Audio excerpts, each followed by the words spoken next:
You're someone with a vision for your practice, for your side hustle, and for your personal journey. But when it comes to establishing your path on how to get to where you want to be with your practice, things get a little messy. You're also someone who'd prefer to go in person instead of to groups and listening to everyone else's story. To me, it sounds like you could benefit from one-on-one consulting with our experienced practice of the practice consultants. From $5.95 a month and up, you can work with a consultant that will give you more direction and practical tried and tested tips matched to you and your goals. For more information, visit practiceofthepractice.com/apply. Again, that's practiceofthepractice.com/apply.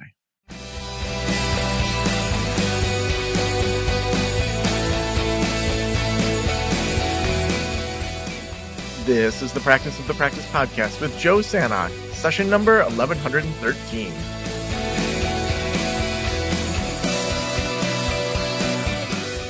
Welcome to the Practice of the Practice podcast.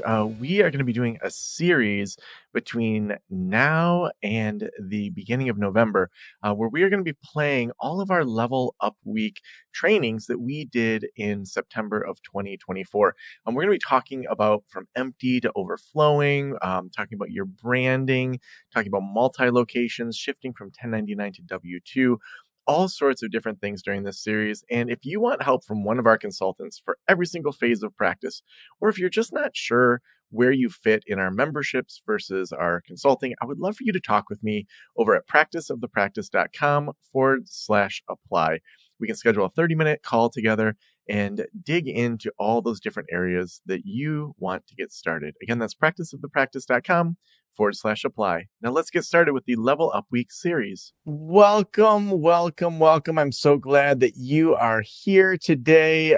We are on our final day of Level Up Week. We have 3 more webinars today before we wrap up Level Up Week. And then it's just full on. Memberships are open. Make sure you join while they're open.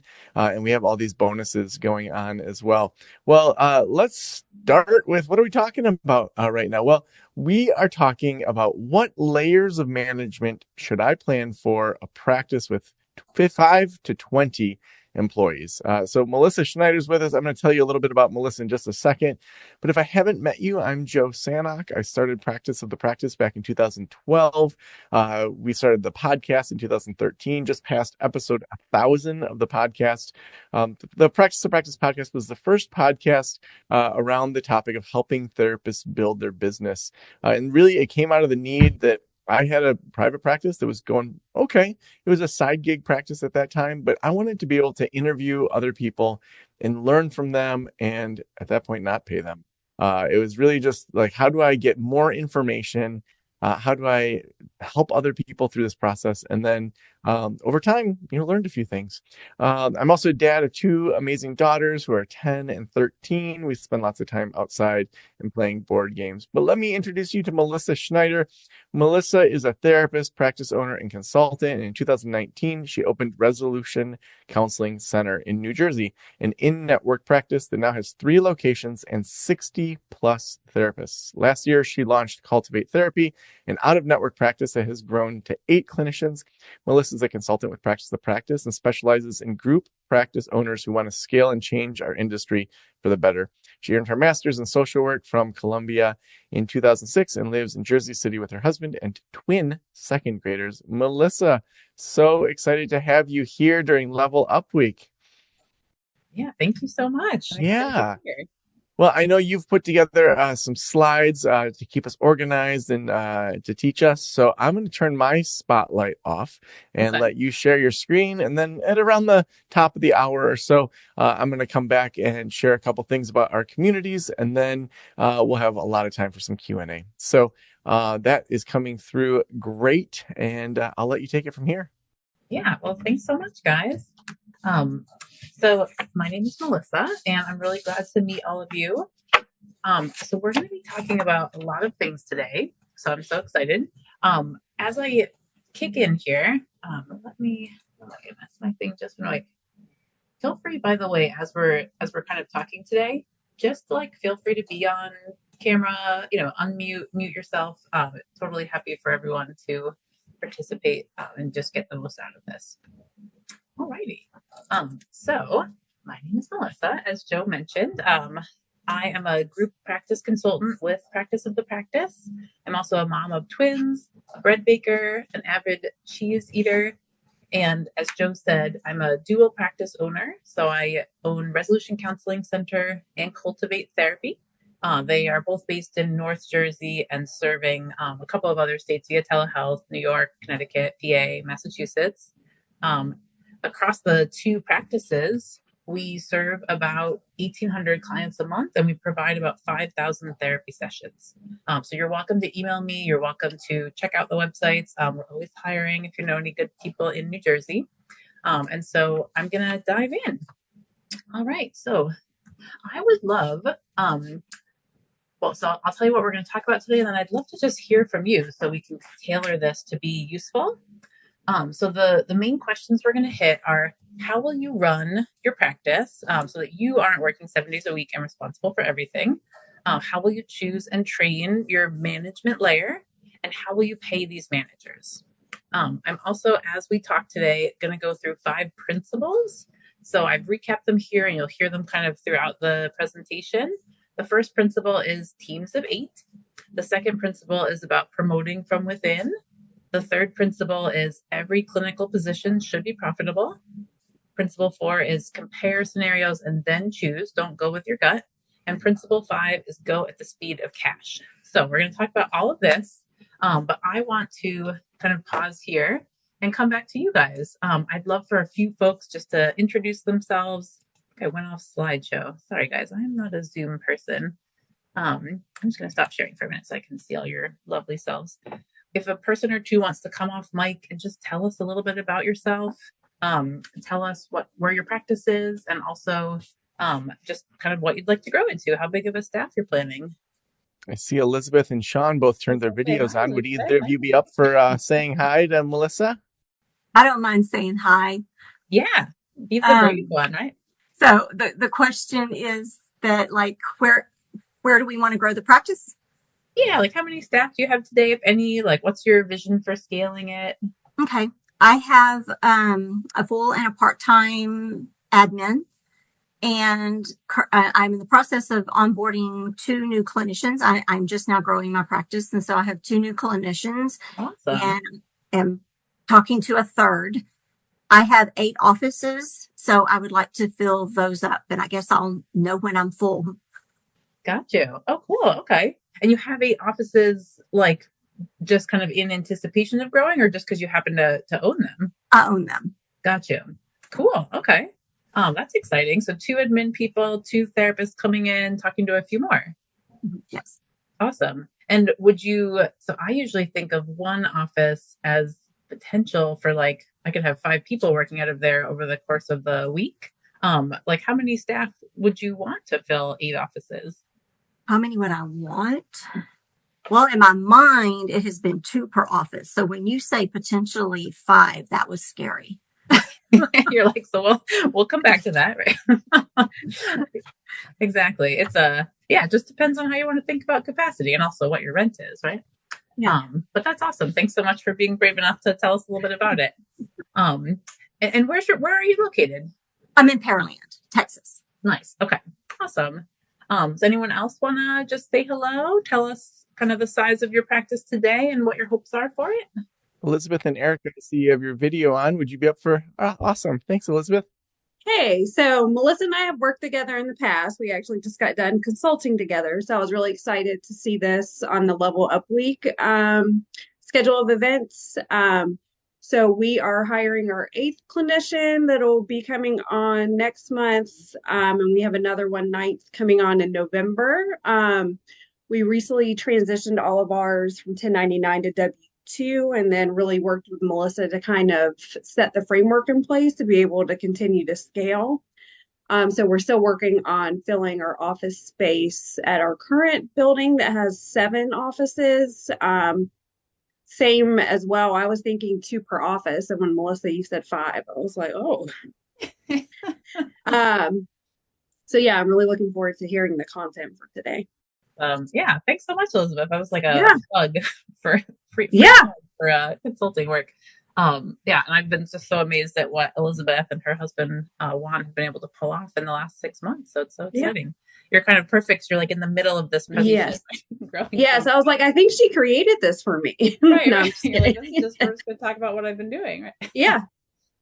That's awesome. Anyone else dying to tell us more about who you are in your practice and kind of where you'd like it to go? I see Erica has her video on. Erica, are you up for saying hi? It's okay if not. We don't want to, scare you here. Alrighty, guys. Well, we are going to dive in here. So let me go back to sharing. So as I mentioned, we are going to be talking about the kind of 3 questions. So I'll go back to those and you're going to hear more about the content of it. Okay, so the first question is, how are you going to run your practice so that you're not working 7 days a week and responsible for everything, right? So there are so many ways to structure a management team. So as we're talking about some options here, I want you to think about your management team, the one that's going to work for you in your context and your practice, like a puzzle. And you get to choose the puzzle pieces. Each puzzle piece costs a different amount, could bring in a different amount of revenue, could require more or less from you management wise. And so I wanted to find like kind of the big 3 puzzle pieces first, and then we'll go through like some ways to combine them, right? So every practice that wants to grow from 5 to 20 will certainly have an administrative component to the staff. So we'll call those people or puzzle pieces the administrative professional. This could be your office manager on site. This could be like a virtual assistant. They're not a clinician, right? So they're like a capable person that can help with just the day-to-day operations, kind of in a small way and up to a really big way. Then we have the manager, right? So this person probably does need to be a clinician, and they're going to be responsible for interviewing, hiring, launching people online, filling calendars, training them, accountability, helping them meet the standards of the job, addressing performance concerns, kind of going down a progressive discipline road, terminating if need be, providing support. And so this person, obviously you can give them whatever suite of duties you think would make sense. But I'm going to call that person the manager. That's the person who's like, you were 30 minutes late again today and missed your first session, like that person. Then the third role that you could have, your third puzzle piece, is what I'll call the clinical supervisor, right? So this is the person who oversees the quality of care, who makes decisions about like, are we going to report this incident of neglect? They run supervision meetings, they review documentation, they're responsible for compliance, with state boards, with insurance panels, just whatever your kind of compliance pathways are, making sure your team follows clinical policies. And if you have provisionally licensed staff, then they may need to fulfill particular state requirements, right? That like 4 LSWs meeting 1 hour a week, 2 LAMFTs meeting 1 hour a week, that sort of thing. So your 3 options for these puzzle pieces: admin team, manager, supervisor. Okay, so let's talk about a few ways to combine them. And then, I feel free to just like jump in at any point, and then I'll make sure to open it up for some questions at the end of this component. Okay, so first, the easy part, right? Everyone needs an administrative professional.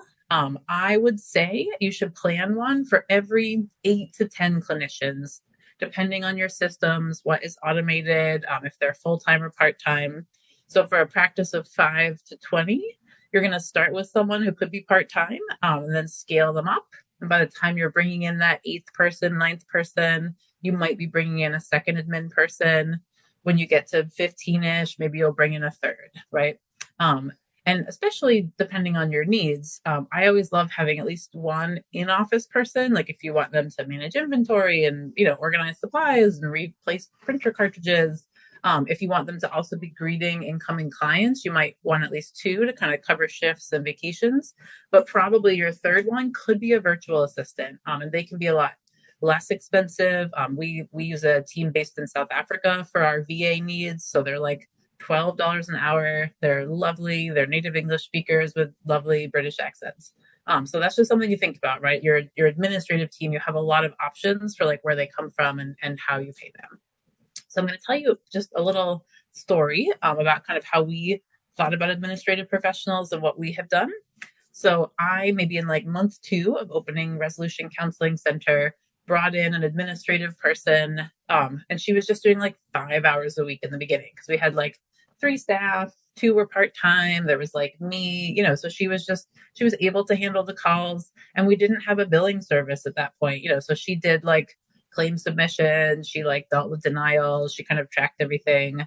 And that worked for about the first maybe like year to year and 3 months or so. Then we added a second full-time administrative person. So she had kind of scaled up to, I think, 35 hours a week or something. Then around the time, about a year and change later, we brought in a second full-time admin person. We were hiring hires 9 to 12 that month. So like 3 people coming at once. And we were also planning to open our second and third location, and hire like 4 more that summer, hire like 8 more that fall. So we knew we needed like to scale up. Then we brought in our third admin person that fall, also full-time. Around the 2-year mark, we had a 4th full-time admin person. And then after that, we've added VAs just to continue supporting. So today, with our staff of 60-ish full-time therapists, we have 4 full-time admin, 2 in South Africa, 2 local. We have an administrative team manager who's half a manager, half a clinician. We have a director of capacity. This was one of our admin people who stepped up. So she does all of our like client communication. She makes sure all the openings are online. Everything's like working smoothly. And I also have a full-time like EA for myself, also virtual in South Africa. So added together, it's about like 6 full-time people for this like staff of 60. So kind of still in that like 1 for 8 to 10. Plus we have a billing manager and a billing service, but that's like a whole different topic. Okay. So I'm just going to pause for a minute there. Any like questions about administrative teams and that part of the puzzle piece before we go on to the like manager supervisor aspect of things? I'm wondering, I think maybe some people might have this question too. When you're starting from scratch, how do you find people, especially in a different country, that are qualified, are going to do a good job, are going to follow HIPAA, that can work for your practice? Yeah, totally. I would probably say at the very, very beginning, I think the trust is more important than the like, the like affordability. The first EA I hired was like someone I knew who had been an EA in like Wall Street for years. And I was like, she's going to be great. She's just looking for part-time work right now. And so she was very happy to scale up. She was like trying to get pregnant. There was just stuff going on in her life. I think if you don't like have a person that you trust, you can also consider like something like Upwork, where you can find freelancers, or just an Indeed post.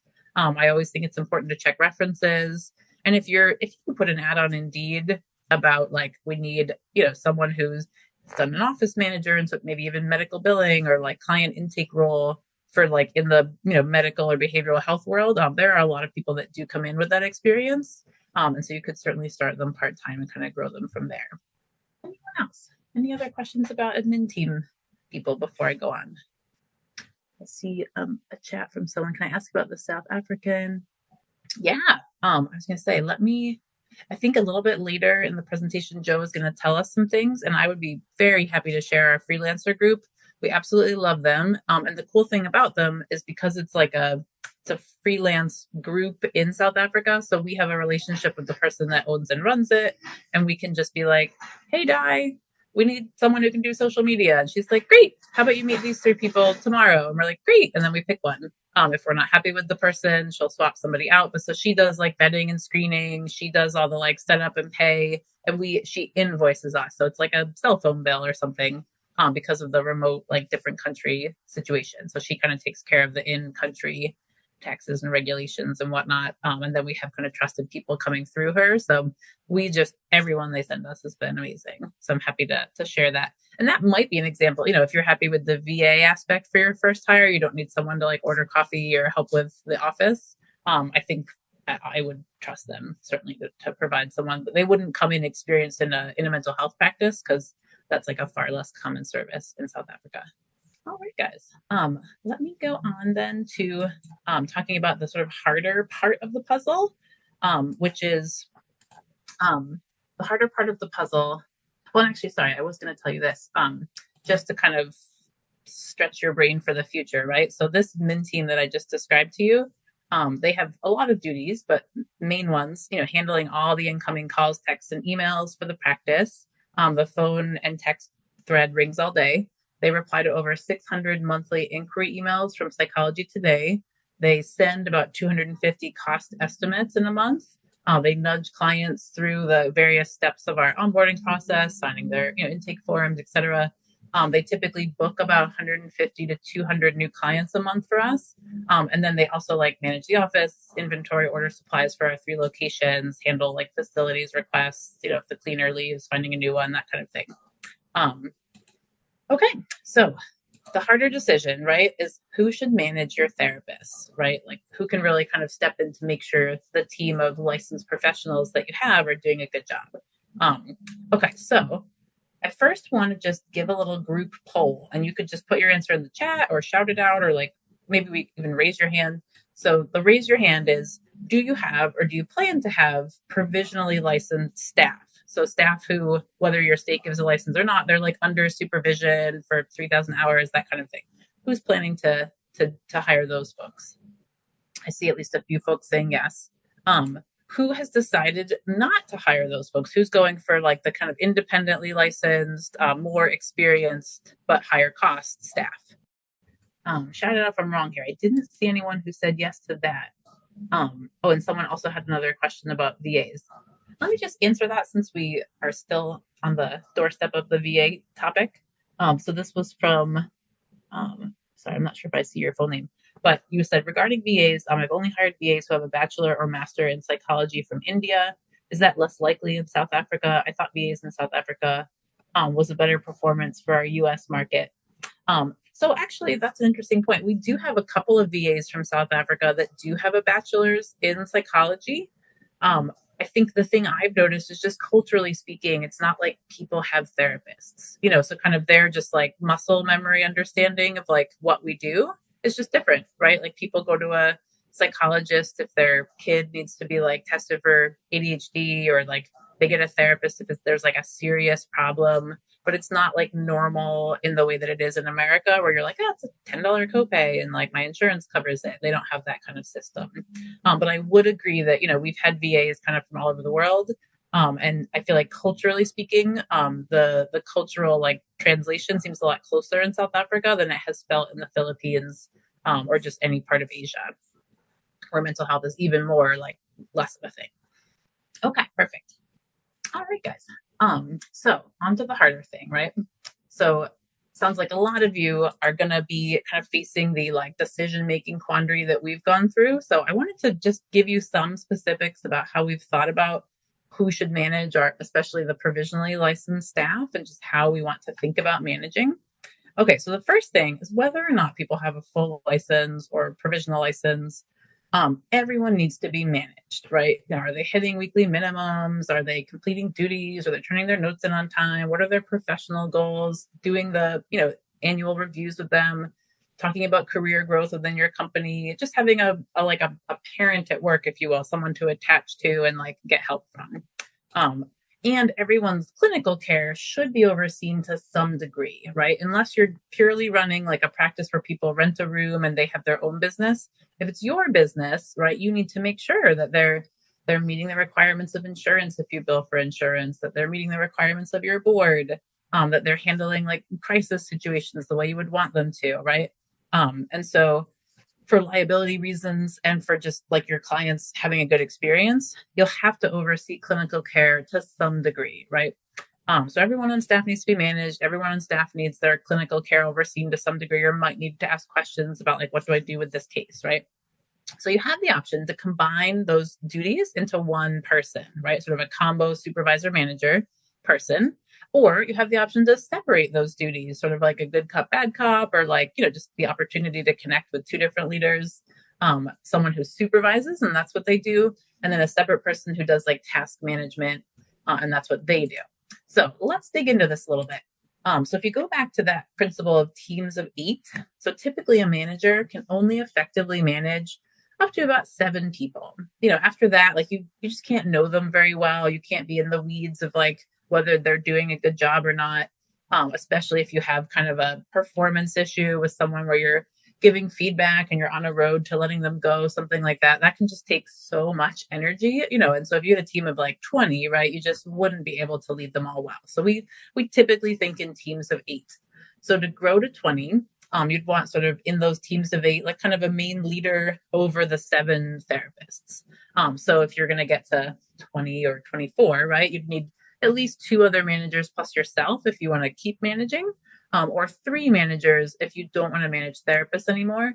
Though I would say you probably should always manage like managers and clinical supervisors if they're the same or not the same. So you'll probably continue to manage, but you might just manage like a slightly smaller number, and then those managers will manage 7 under them. So if you have the roles separated out, then each team of 8 could be like a manager, a clinical supervisor, and 6 therapists. Or if it's combo role, 1 person at the top with the 7 people under them.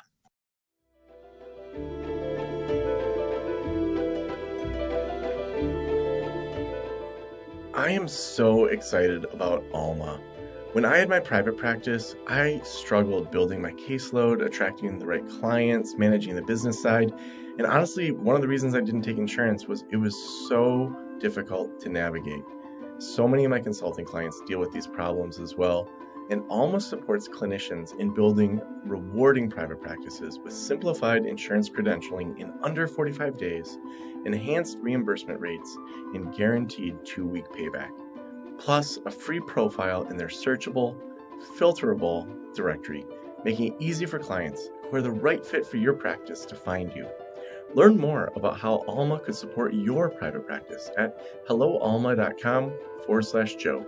That's hello, ALMA.com/Joe to learn more.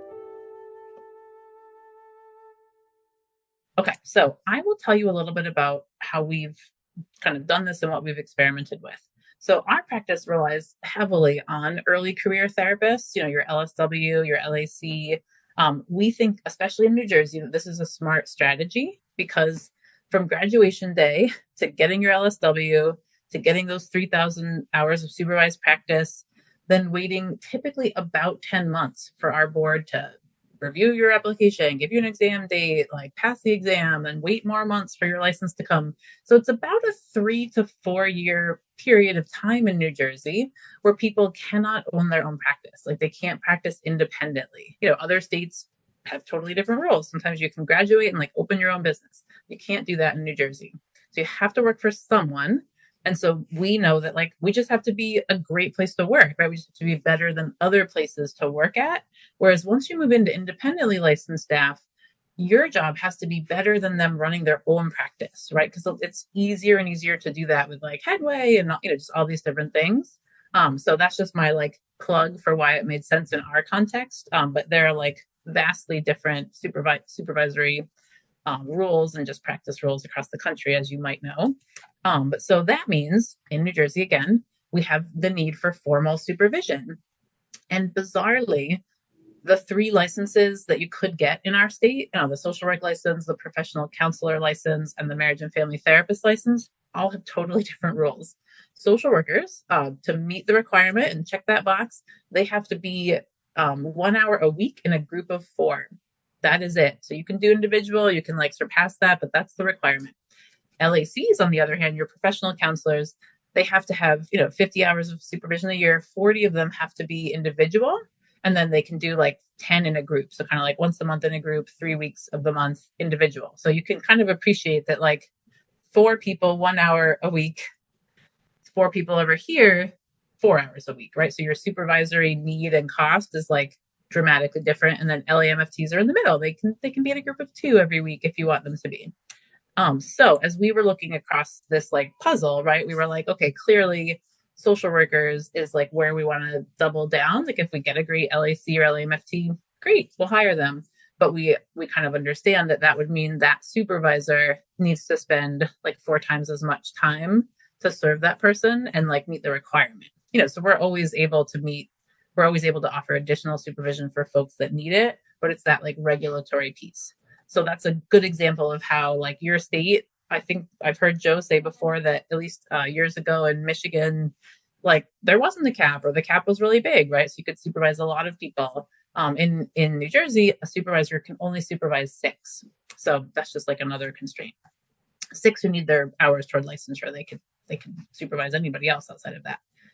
Okay, so for us, that makes supervisors like precious and expensive, and they're hard to hire because there's kind of like a 7-ish year road to being a supervisor. Whereas like a mile across the water in New York City, you get your LCSW and you can supervise that same day. In New Jersey, you have to get your LC and then wait 3 years and take a course. So for us, supervisors are like hard to hire, expensive, and like are years into the part of their career where they could have opened their own practice. So that's why it made sense for us to have the supervisor like meet the requirements and do a good job there.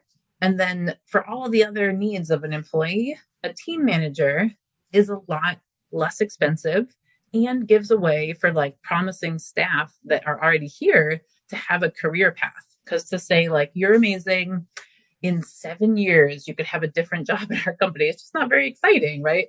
Whereas this, like, we could promote a LSW who's been with us a year and a half and is like a rock star, doing great with their calendar. Like, we know they're organized, we know they're reliable, they have a sense of authority to them, and so they can step up and manage a team.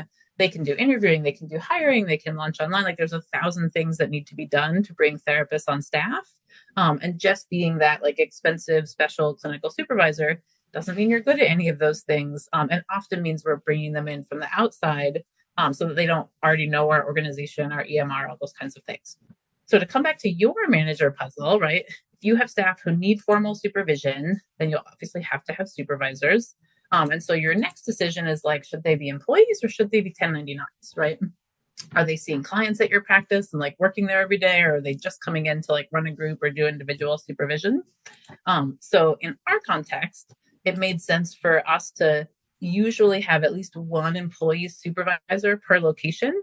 But something we've played around with as we've grown is that you can also just bring in a 1099 supervisor to do the check the box work. And you could have a junior supervisor from your staff do the individual meetings, check the records, like handle crises meanwhile, let the other supervisor know if there's something that has to be talked about. And so that's just another way that we've thought about how to meet the need. And then a junior supervisor, again, can just be like a clinically astute, promising member of your staff so that they're always feeling kind of excited about where they could go. So I love promoting from within. That's one of the principles we talked about. And it just means that you have to do some training and hiring. Okay, so before we go on to question 2, I want to just dive in here to ask, for anyone here, what like puzzle piece solutions are you leaning toward to manage your practice? And maybe we can just talk out any question you might have about that. Is anyone thinking of doing the combo approach? Clinical supervisor manager is one person versus the split approach. Melissa, sorry, I don't have my video on. So for our office, we don't have anyone that I think we could promote within directly to clinical supervisor, just because they're not quite there yet with having the supervisor licensure. So I think we're leaning towards the junior manager or supervisor like you had described. What's been your experience with 1099ing maybe a supervisor to come in to kind of piecemeal between the two of those? Yeah, so I would say it has worked well, but they can sometimes feel out of the loop, right? And so the best scenario is when this kind of junior supervisor person is a good communicator. So letting them know like, hey, Alexa in the group resigned this week, so it's a little heavy. Just want to like give you a heads up for when you run the group this week. Or for them to be like, hey, we got an update to our mandated reporting policy and we had a training on it this week. These are like the highlights, or just something like that, right? There's a high risk case that we need to spend a lot of time in group on today, so that the supervisor doesn't feel like, what? Like, I didn't know Alexa resigned. And I'm like walking into this meeting being like, how's everyone's week? So I think that's like just an important thing. We try to like have lunch with them quarterly and just make sure like the leadership team knows them and they know us. But then it's always tricky. It's like, do you pay them $200 to come to lunch? Do they just come to lunch? So you might want to just think through those kinds of like relational building blocks. Okay. Yeah, those are good points. That's where I was kind of struggling with figuring out keeping, them within the culture kind of the business.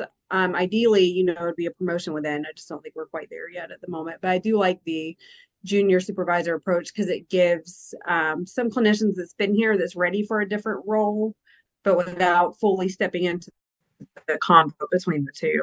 Exactly. And then you kind of get to test them out, right? Before they like have the reins and they're like signing people into independent practice, right? You can be like, that person's awesome. We're totally ready to step them up to that, right? Or they might be someone who's like going to open a second location, or, where you just are like, this person is really competent. So what else do I need to give them? Yep. Yeah. Okay. Thank you. Yeah. Another follow-up question that came in the chat is, can you speak a little more about the team manager role? Definitely. Yeah. So our team managers, they're clinicians, but they're not the state sign off people. So they don't run supervision groups or like decide whether we're reporting this family or not, those kinds of things. Right. But what they do is they do the whole interview process. They choose people to hire. They prepare offer letters. They send offer letters. Then they go into what we call like a 5-week sprint to get the person a full caseload before they start. So they're launching them on our website. They're launching them in Psych Today. They're like making sure, appointment requests are coming in. They're kind of like doing all the magic to make sure the person like has a job to do when they get here.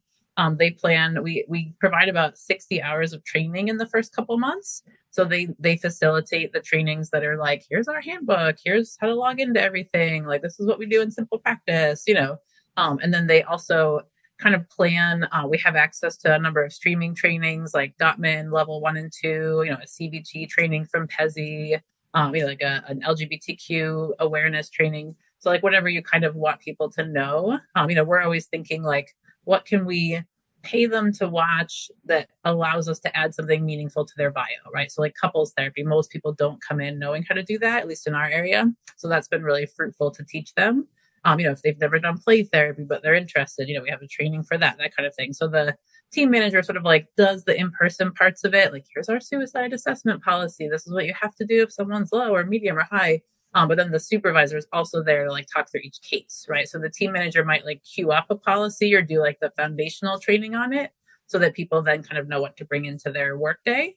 And then that team manager meets with them every week for at least the first 3 months. They have kind of a whole checklist of things. Like, I finished all my trainings. I like figured out how to count my calendar and open spots when I have them. I like learned this skill. I learned that skill, so that by the time they graduate from that weekly meeting with the team manager, we know that the new hire like knows all the things that they should know. And then they still continue to meet bi-weekly for like the rest of that person's time with us. And they would like, answer questions, check in on like underbooking, answer billing department questions, just like the things that come up, like planning for PTO. And then if there are performance concerns, they would be having those regular meetings to say, hey, I'm a little worried. Your notes aren't in from like last Friday and it's Tuesday. Reminder, they're due by the end of the day, and then if they need to escalate something, like working with HR, like talking to the person about the next steps. So our team managers do like all of that kind of thing, plan like company parties and all that sort of stuff. I see a question here. What are some challenges you've experienced in hiring fresh out of oh, yes. So many challenges, David. So I would say we basically now think of ourselves as grad school. We're like, I don't know what people are learning in grad school. They don't seem to know anything when they get here. They've done internships. I don't know what they're doing at their internships. And so we just start at the very beginning and teach them everything. We're like, here's how to do an intake. Let me demo it. Why don't I see you do it? Here's how to do a treatment plan together. Let me demo it and see you do it. Here's how to do a follow-up session, like check in on symptoms, check in on progress to our goals. Here's how to write a note. And so we basically like, when we get an intern, we're like, this is amazing, because if we can hire them later, they'll know all this stuff. But I would say we hardly ever have anyone come in, but they don't even have to be fresh out of grad school. We hardly ever have anyone come in, period, who like really knows how to do the job. And so, like we've brought in independently licensed people who I don't think ever did long-term psychotherapy. Like maybe the way we interviewed them wasn't clear enough, or we thought they had skills they didn't. And so we always kind of have now the approach, like, let's see it first, then we'll like feel confident, right? And sometimes we had an intern start 2 years ago, and we were like, this person is amazing. She'd never worked with a client before, right? And now she's like the head of our admin team. She's like a senior staff, like she's just so capable. And so we just got lucky with her, All right, guys. So I'm now going to share again my presentation because we're going to go on to this second question that we talked about. Let me go to my slideshow. So we kind of talked about, options for not running everything. So the second question is, how will you choose and train your managers? Okay, so this one's a little shorter because I want to make sure we get to spend time on question 3, how will you pay them? Because that's usually very important. So choosing and training your managers, I just think in terms of what someone told me once about Google, right? That like you have to, like, your manager's code has to be better than yours, right? So like we believe in kind of a technocrat idea, right? Where like if you're always like killing it, meeting your minimum, your clients love you, you're getting positive Google reviews, you're like a pleasure to work with, you just seem smart and on top of things, like that's the kind of person we want to promote into management. Not everyone who's amazing at the job is good at managing, but I feel like it's a great place to start, right? It's a good guess to make. So that's kind of what we do. As we're doing performance reviews, we do them twice a year until you've been here for like 2 years and things are all stable. We're sending out our job descriptions. We're really kind of trying to get people excited about like, ooh, do I want to be like a team manager one day or like a junior supervisor? Like where do I see myself, right? And so we really try to just build up a sense of enthusiasm, even if we don't have that role open right now. There's always someone coming or going. We could open a new site. And so we like to know kind of who's our pipeline. And then we can give them like little projects. It's like we might not have a manager position for you yet, but do you want to lead clinical foundations 1 month? Like, train us on a topic, something you're expert at, that we can see how they lead a group. We can see how they put things together. So we really try to think about like little steps and projects and tracks. Like we have someone who does a QA check every week to be like, is anyone missing a treatment plan? Or, just like that layer of oversight is a great way to get someone's feet wet. We have someone who's like a calendar coach, because she's amazing at just keeping her calendar booked the way it should be. So if someone's struggling, it's sort of a soft skill, so we're just always trying to think about how to keep people engaged, how to keep them excited about being at work. Because it gets boring just to do the same thing all the time. And not everyone wants to be a full-time therapist, right? So for me, like if we didn't have these like other things you could do after a year or two, I think there'd be a lot more turnover, right? Because people would be like, well, this is a lot of sessions. Like, I don't know if I want to do this forever, right? But here they can be like, well, it's a lot of sessions, but like next year I'll be a manager, or I can, move in this other direction at Resolution or at Cultivate. So the one thing I will say is that it just means, again, like we're doing a lot of training, right? Because most of our managers have never managed before, right? They've been managed, so that's sort of helpful. But so I'll just give you a short overview of like what we do now. Remember, we've been open 5 years, and this took us a lot of like, breaking it, doing it wrong, and learning from it. But so right now we have 4 phases that managers are responsible for, and there's a checklist for everyone. So there's like the hiring a person checklist. Then there's the once you've hired them until they get here checklist, like filling that caseload. Then there's a once they start checklist, what should happen in the first 3 months. And then there's an ongoing managing checklist. And so it's just, because you're not doing all of those phases every day. And so they have a place to go to be like, I know exactly what to do, to get through this phase, right? So we train them on those checklists. The checklists are available. We have monthly all manager meetings where I train them on anything that's new or just that needs clarifying. Like we have this new part-time option now. Let me explain how that works and how you can roll it out to your staff, right? Like, how do you handle FMLA requests? Like, let me walk you through that, that kind of thing. How do you handle performance concerns? Helping them kind of have our HR philosophy at the front of their mind. We also have like support structures. I haven't talked about our site directors yet, because that might be after the 20-person group practice, but we have kind of like another mini me that runs our other locations. So we have 4 of these people. We have a couple locations that are combined. And so I meet with those people weekly, like in a group meeting, and also one-on-one with each, just to be talking about all the things that they are doing and just all the duties they have. Our team managers, who's kind of the layer under them and the layer we started with, they meet every other week with each other, so kind of across the locations in practice. So they can be like, how's managing going? What are you struggling with? How did we handle that last month? That kind of thing. We do 3 summits a year with the top level directors. So we gather, we clear the whole day, and we just have more time to talk through like thorny issues or to make a complicated decision together.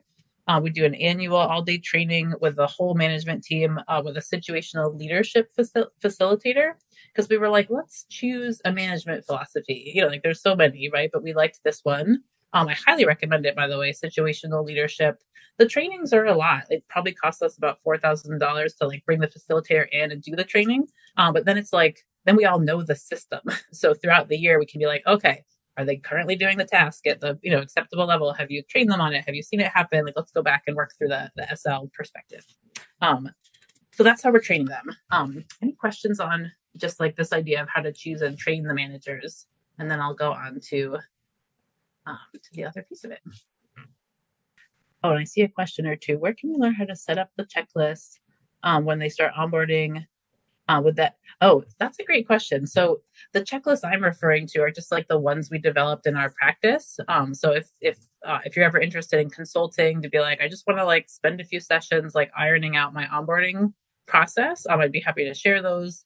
But there may also be like templates, and it's a great thing to ask in the group practice boss community because other folks might have checklists that they could share. And then someone else said, how many hours per month are you as the practice owner now spending meeting with members of your staff and team? And do you see clients? So good question. So maybe about 2 years ago, so like about 3 years into the business, I had to stop seeing clients. We were just like, you can either lead this organization or you can serve like 15 clients, but you can't do both, So I still have one because she's been with me forever and followed me from like 5 different places. And she's only monthly. And that way I still know how to use our medical record system. So it's sort of a double benefit. But I spend a lot of time. I spend about 20 hours a week in meetings, just for various things. And then I'm like in between those, usually also helping people with, just by email and different things. So it's still an extremely full-time job for me. If we ever have a talk about layers of management after, 40 or 50, we do have some more people that I oversee now, like a chief of staff or HR partner, a fractional CFO, a chief marketing officer, that kind of thing. But you won't need those just yet. Okay, guys, I want to give you the highlights on how I pay these people, because I think that is just helpful to know. And we may run out of time for questions, but put them in the chat and we'll do our best. I also don't need to end right at 12:30 if other folks don't. So my big principle here is go at the speed of cash.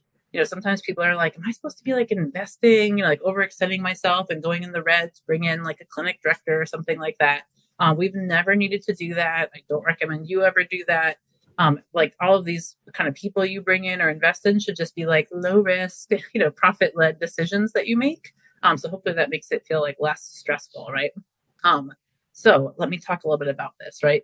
So your administrative team won't be generating revenue, obviously. They're generating it indirectly, right? Getting clients signed up. But other than them, every other role we design is designed to be profitable. Right. So everyone who has like an extra duty, like team manager, junior supervisor, they have a 40-hour week with us. They work 10 hours in the duty, and they still have a caseload of usually sometimes 23 to start if they don't have if they only have one person to manage or something. But by the time they grow into their team of 6 or 7 folks, they're usually down to 20 or 18 for their caseload. So they are still always bringing in more than is needed to pay them. So we put these folks on salary just because they're doing some things that aren't sessions. So they just have minimums, that kind of thing. But they are on salary as opposed to our full-time therapist or fee for service. So that's kind of a way to think about it, right? That whether it's a state approved supervisor who's more expensive, they're still doing 18 sessions a week for us. They have a little more PTO and that kind of thing, but we still design every position so that the site is coming out with profit at the end of the year on that person. And I think that's super important. We don't put someone on salary when they don't have clients to see or something, so basically from month 1, we're always in the black with everybody. And so I think that's really important to know. By the time we added site directors, we do they are not a profitable position. They get a profit share, but they're building a team of 16. And so we don't put them in place until there's a team and they're ready to go open a location. And the location is still kind of always profitable from that first month forward. So always happy to if anyone wants to really dig into planning this, it's probably worth just having some consultation hours about it. But our goal is always for every site to be at least 20% profitable. And then if we're kind of holding steady above that line, which happened recently, we got a re-increase from Horizon, which is Blue Cross Blue Shield in our state. So that's half our clients, and they gave us a big rate increase. So we're we're going to be over that 20% by the end of Q3. And so we're thinking about how to reinvest that back in staff, giving raises, giving more incentives for certain things. But so every position is profitable.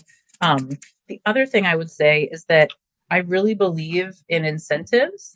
So every pay period, people can earn a bonus. So they can earn a bonus for like hitting their minimum if they're a therapist. They can earn a bonus for their team, kind of being booked the way they were supposed to be booked if they're a manager. The site director earns more of a quarterly share of profits. But so I'd like the bonuses to be like happening all the time. Like every 2 weeks, they're like getting extra money. And so I think that helps a lot with incentives. And then a few years into the business, maybe this was like around year 3, we also instituted a profit share. So twice a year, people get back a growing percentage of their income to like incentivize them to stay with us. So if you've been here 1 year, you're getting back 2% of what you made, 2 years, 4%, 3 years, 6%, up to 10% at 5 years. So we have people who they're now in like a leadership position, they have a salary, they have these pay period incentives, and then they're also getting like 10% of their earnings back. And so that's pretty exciting for them. So my thought is like, if you're good and you're willing to stay here long term instead of open your own practice, that becomes pretty valuable to us. Clients call back the next year, they want to see the person again. So that's what I have to say about paying people. Any questions about like compensation, how to figure out what to pay in your area, anything like that? All right, so I see like 2 more questions. So someone said, like, is there a great place to start with leadership training if we don't have, like, if we're not going to pay $4,000 to have a facilitator come in? So I would say, I'm sure that you can read about situational leadership. There's like videos online. They probably have a book or an, e-course or something like that. You could probably email them too. But if not them, there's other just sort of management philosophies. And I'm sure you could like ask around or go to Barnes and Noble and pick a book to read. I think that's totally appropriate. And then you said, is there a way to learn the incentive formula that you use? Yeah, so I can just tell you. So we, if people meet their minimum of 25 sessions a week, that's great. Everyone's happy. If they do 51 in the pay period, so if they do like 1 extra, they get a $50 bonus, and then it goes up from there to 300 for every additional session that they do. So, there are people that are earning 150, 200 extra dollars per pay period times 26 pay periods, so they're giving themselves like a $3,000 or $4,000 raise. And then the retention incentive that I talked about also grows because they earn more, so they get more back. Somebody else said, what's the easiest incentive to give aside from meeting the minimum number of sessions? So I would say like you can pick anything that is like really distinctly measurable that matters to you. So if you want them to, for us, like full-time therapists doing the sessions, that's like the whole business model. So there's not much else to incentivize them on. But if they have other duties or there are other things that are important to you that you can measure, I would say anything like that helps people kind of laser focus on what you're asking them to do. Can you repeat the bonus? Oh, like repeat what I said? Sure. So the bonus that we give our clinicians is if you meet your minimum of 50 in a pay period, that's great. If you do 51, you get a $50 bonus, and then we up it by 20 for every additional session. So if you did like 54 sessions, you get 50 plus 20 plus 20 plus 20, and that grows up to a $300 bonus. So awesome. Well, thank you so much for presenting today. Thanks so much for letting us into your ears and into your brain. Bye.